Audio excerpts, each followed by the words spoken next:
Okay, I don't know about you, but I've been seeing these nommi dolls everywhere, and I really want to have them, but technically it is difficult for me in my country to have them, buy them, and the money currency doesn't help either. So I decided, why not just make something like that? So that's what I did. Just a disclaimer, I am not trying to copy them or make it sound like, oh, don't buy it, just make it yourself. I'm not doing that. I'm not saying that, okay? Just I really want to have something similar, so I was just inspired by the whole doll line. So yeah, that's what I did. Let's do it. Okay, first of all, we need our culprits, okay?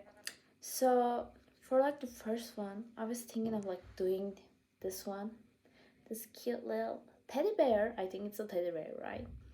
So I was thinking of doing this because I saw this one everywhere, and it's just the cutest fucking thing ever. And I have this teddy bear that I have from some brand thing. I don't know, but yeah, I have these. So you see it? No, is it me only? So yeah, I'm gonna try to do this teddy bear design onto this guy. I saw this, okay, and I was like, oh my god, that's so cute. And I was like, oh, that's a pink bunny. So when I got out, I was like, okay, let me just look for a pink bunny. And I bought this. And I know, when I bought this, I was like, oh my god, they resemble so much. It's gonna be so easier. They resemble nothing, mama. This is not even it's no. Just no. But yeah, I still bought this, and I actually paid a good money for this as well. So which was ridiculous. I don't know why I did that, but yeah, I think this will be easier to work with, I guess. Let's start.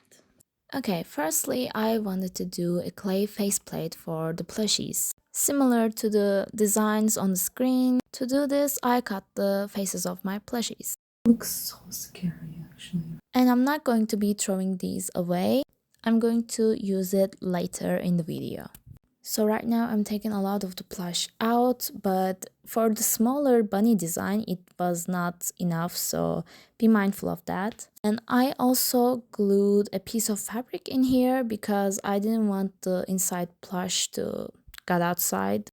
And I wanted to make functional eyes as well, so this part was kind of needed. You can also use sewing as well, but I chose gluing because it looked a little bit more cleaner to me. So yeah, and in here I'm gluing the eyes back on to have more of a costumey feeling. Okay, for face plates, I actually used air dry clay. I think you can use other types of clays as well, but this was the easiest for me, so I chose it. And after making a general circle shape, I am cutting a thin piece of clay and I am using this to make the hair. I also marked where I want other facial features to go to make it a bit more easier for me to model.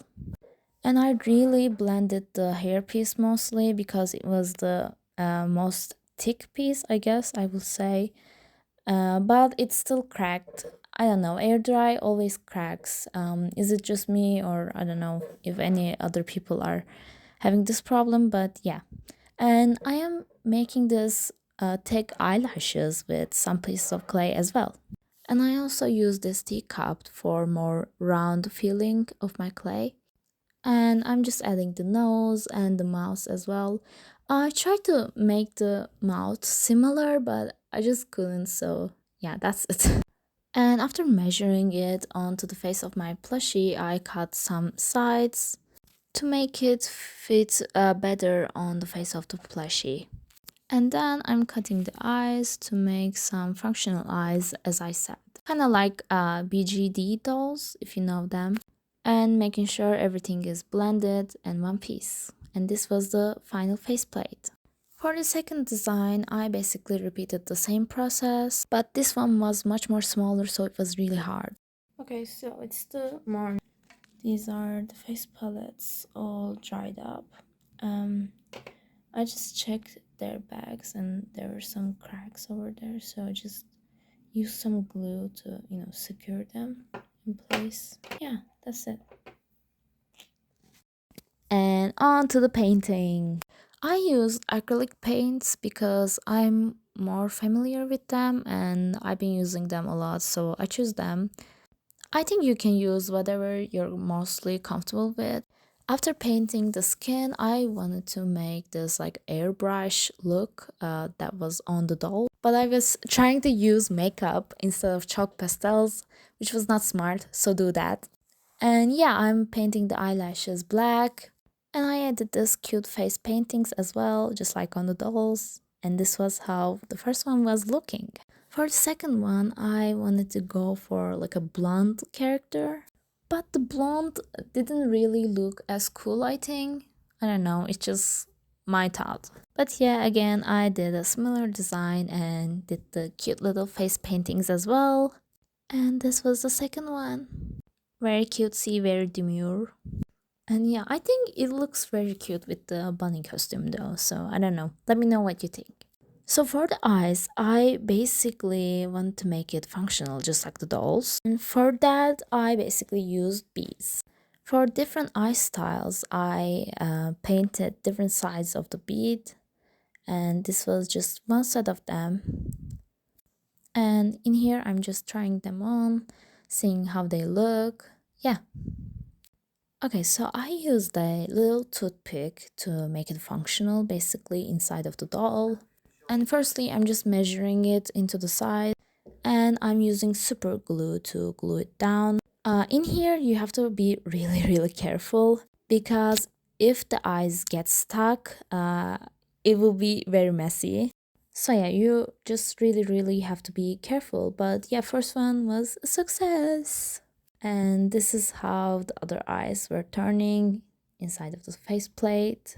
And I was actually really proud of this because it was really, really easy to do this. And I think it turned out great as well. Of course, both of the eyes move separately, but I just couldn't figure out how to make them move at the same time. So, yeah.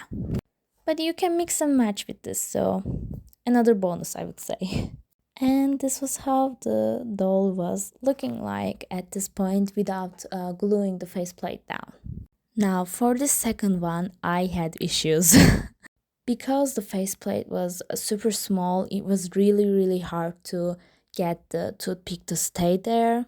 And the beads were too big for the eye holes as well, which was something that I did not notice. So, if you're gonna do this, be mindful of that. But yeah, it was still turning at this point, so I just glued it down without actually seeing what's gonna come next. So again, I just used hot glue to glue the faceplate down onto the plushie. And I believe you can sew it as well if you just make few holes into the clay. But yeah, it's just up to you however you wanna do this with. And here's the final little teddy bear. I did 3 eye designs for each of them, but the bunny one was not functional unfortunately. So yeah. And these are the finished guys. I would say this was really, really fun to make. I especially love this guy so much. Like just looking at this just gives me serotonin. I think it's just really cute and it's really just fun to play around with all the different eyes and just yeah, just look at them. It's so cute. I think my favorite is just the purple eyes. I think yeah, this one. And yeah, I really love this one as well, but the surface was a lot smaller with this one. So I think if you want to do this yourself, I would suggest to go for like a bigger area in the face to help with the process because this one the eyes does not turn unfortunately, so but this one does. So yeah, and I actually put this on my back recently and go out with it. And this one girl came up to me and she was like, "Where did you buy that?" And I was like, "I made it." And it was really fun. she's a bit like, you know, that little ugly sister, but we love her, okay? Do not bully her. But yeah, overall, these are the finished products. I really enjoyed this. I hope you enjoyed this video as well. And thank you for watching. Bye!